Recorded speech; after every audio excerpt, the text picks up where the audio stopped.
Hello friends.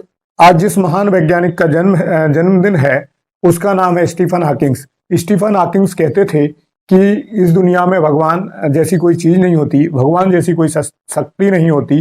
किस्मत, ना तो कोई हमारी किस्मत लिखता है, ना कोई हमारे भाग्य का फैसला करता है। हम जो कुछ भी प्राप्त करते हैं वो हमारी मेहनत, हमारी समझ और हमारी इंटेलिजेंसी के आधार पर प्राप्त करते हैं। आज ही के दिन 8 जनवरी 1942 को ब्रिटेन में स्टीफन हॉकिंग्स का जन्म हुआ था। 21 साल की उम्र में इन्हें लाइलाज बीमारी हो गई, जिसके कारण उन्हें व्हील चेयर पर रहना पड़ा। उस व्हील चेयर पर ही यह उससे मूवमेंट कर पाते थे, ना ये चल पाते थे, ना ढंग से देख सुन पाते थे। फिर भी इन्होंने इस अपंगता को पीछे छोड़ते हुए, अपनी इस डिसेबिलिटी को दूर मानते हुए, इसको श्राप ना मानते हुए, इन्होंने अपनी खोजों को जारी रखा और इन्होंने ब्रह्मांड को समझने का प्रयास किया। ब्रह्मांड को समझते समझते इन्होंने कहा कि ब्रह्मांड जो है वह एक बहुत बड़ा रहस्य है, जिसके एक छोटे तारे पर रहने वाले हम बंदरों का समूह है, और हम में और उन बंदरों में सिर्फ फर्क इतना है कि हम ब्रह्मांड के रहस्यों को समझ सकते हैं और बंदर ब्रह्मांड के रहस्यों को नहीं समझ सकते।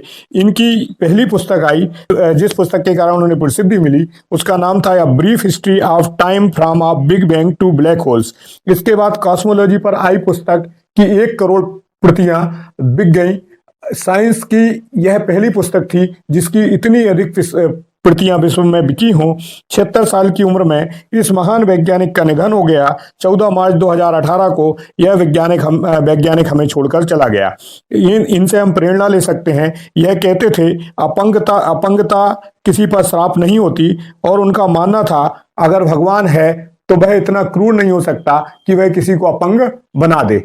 भगवान को समझने के लिए, ब्रह्मांड को समझने के लिए इन्होंने बहुत कठिन परिश्रम किया, बहुत मेहनत की, बहुत हार्डवर्क किया, और अपनी अपंगता को, अपनी डिसेबिलिटी को पीछे छोड़ते हुए इन्होंने ब्रह्मांड के कई रहस्यों से पर्दा उठाया। आज इनका जन्मदिन है, हमें आज इनको प्रणाम करना चाहिए और इनसे प्रेरणा लेकर हमें अब मेहनत करनी चाहिए, अपना हार्डवर्क करना चाहिए।